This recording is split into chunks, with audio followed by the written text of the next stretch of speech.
काली गाड़ी भगवा वस्त्र देख एक महिला ने लगाई भैया कहकर आवाज, फिर योगी हुए भावुक। अचानक योगी ने बदले तेवर, सिंगापुर में योगी के लिए रोए लोग। योगी ने वो कर दिया जो कोई नहीं कर पाया। विवेकानंद के बाद 133 साल बाद भारत के संत ने दुनिया को हिलाया। सिंगापुर की चमचमाती सड़कों पर जब काले काफिले के बीच भगवा वस्त्रों में एक संत उतरा तो सिर्फ एक मुख्यमंत्री नहीं बल्कि एक विचार दुनिया के सामने खड़ा था। सिंगापुर में योगी आदित्यनाथ की काली गाड़ी चर्चा में रही, लेकिन उससे भी ज्यादा चर्चा उस पल की हुई जब भीड़ के बीच से एक महिला ने आवाज लगाई, योगी भैया, और कुछ क्षणों के लिए माहौल भावनाओं से भर उठा। यह सिर्फ एक संबोधन नहीं था, यह उस रिश्ते का प्रतीक था जो सीमाओं से परे जाकर भी भारतीयों को जोड़ता है। विदेश में भैया कहने वाली महिला कौन है? सिंगापुर में भारतीय समुदाय से मुलाकात के दौरान भारतीय मूल की स्वाति नाम की महिला ने योगी आदित्यनाथ को भैया कहकर संबोधित किया। उन्होंने खुद को उत्तर प्रदेश की बेटी और योगी की बहन बताया। स्वाति ने कहा, जब उन्होंने मुख्यमंत्री को संस्कृत में बोलते हुए सुना तो उन्हें भारतीय संस्कृति पर गर्व हुआ। उनके मुताबिक जब संत सियासत में आता है तो सियासत इबादत बन जाती है। इस भावुक क्षण के पीछे 3 बड़ी वजह बताई जा रही है। पहली वजह, सांस्कृतिक जुड़ाव। विदेश में रह रहे भारतीय जब अपनी जड़ों से जुड़े किसी नेता को देखते हैं तो भावनात्मक रिश्ता और मजबूत हो जाता है। दूसरी वजह, संस्कृत में संबोधन। योगी ने अपने भाषण की शुरुआत संस्कृत श्लोक से की है, जिसने लोगों को भारतीय आध्यात्मिक विरासत की याद दिला दी।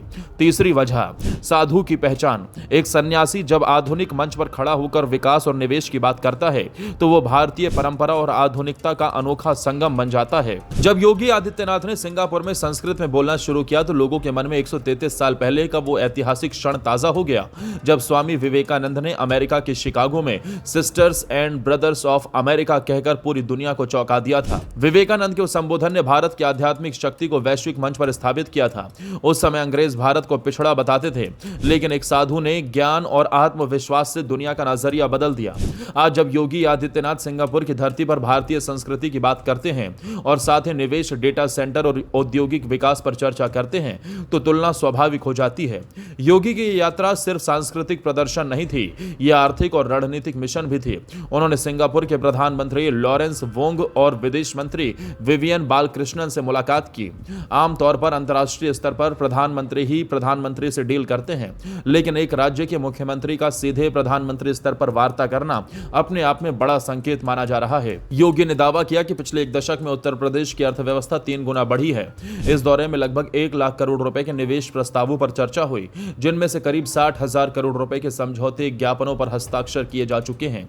जेवर एयरपोर्ट के पास 100 एकड़ में 3500 करोड़ की लागत से अंतर्राष्ट्रीय थीम आधारित टाउनशिप, कानपुर लखनऊ हाईवे पर 650 करोड़ का लॉजिस्टिक पार्क, नोएडा में 40 मेगावाट आईटी क्षमता वाला 2500 करोड़ का हाइपर स्केल डेटा सेंटर। यह संदेश साफ था, एक भगवाधारी मुख्यमंत्री भी टेक्नोलॉजी, डेटा और इंडस्ट्रियल रिवॉल्यूशन की अगुवाई कर सकता है। पिछले साल भगवंत मान सिंगापुर गए थे और लगभग 400 करोड़ की डील साइन की थी। वहीं मोहन यादव जर्मनी, यूके और जापान गए और 78,000 करोड़ रुपए के निवेश प्रस्ताव लेकर लौटे। योगी की टीम का दावा है कि सिंगापुर दौरे में निवेश प्रस्तावों का आकार और विविधता दोनों बड़े हैं। जानकारों के मुताबिक उत्तर प्रदेश का वार्षिक बजट कई पड़ोसी देशों पाकिस्तान, बांग्लादेश, नेपाल और श्रीलंका के बजट से भी अधिक बताया जा रहा है। यह आंकड़ा अक्सर राजनीतिक मंचों पर उत्तर प्रदेश की आर्थिक ताकत के प्रतीक के रूप में पेश किया जाता है। भारत आज दुनिया की 4थी सबसे बड़ी अर्थव्यवस्था के रूप में अपनी स्थिति मजबूत कर चुका है। ऐसे में जब एक राज्य का मुख्यमंत्री वैश्विक मंच पर निवेश और तकनीक की बात करता है तो यह भारत की बढ़ती आर्थिक शक्ति का संकेत माना जाता है। विवेकानंद ने भारत को विश्व गुरु बनाने का सपना देखा था। आज जब भारत वैश्विक अर्थव्यवस्था में मजबूत स्थिति में खड़ा है तो कई लोग इसे उसी सपने की दिशा में कदम मानते हैं। सिंगापुर में भारतीय समुदाय से मुलाकात के दौरान जय श्री राम के नारे लगना, प्रवासी भारतीयों का योगी के साथ तस्वीरें खिंचवाना और उन्हें भारत की नई पहचान का प्रतीक बताना, यह बताता है कि उत्तर प्रदेश के मुख्यमंत्री अब सिर्फ उत्तर प्रदेश के नहीं रहे बल्कि वो देश नहीं विदेश में भी भारत का डंका बजा रहे हैं। सवाल यही है कि क्या ये मॉडल आने वाले समय में अन्य राज्यों के लिए भी प्रेरणा बनेगा? क्या एक संत की पहचान आधुनिक विकास की राह में बाधा नहीं बल्कि ताकत बन सकती है?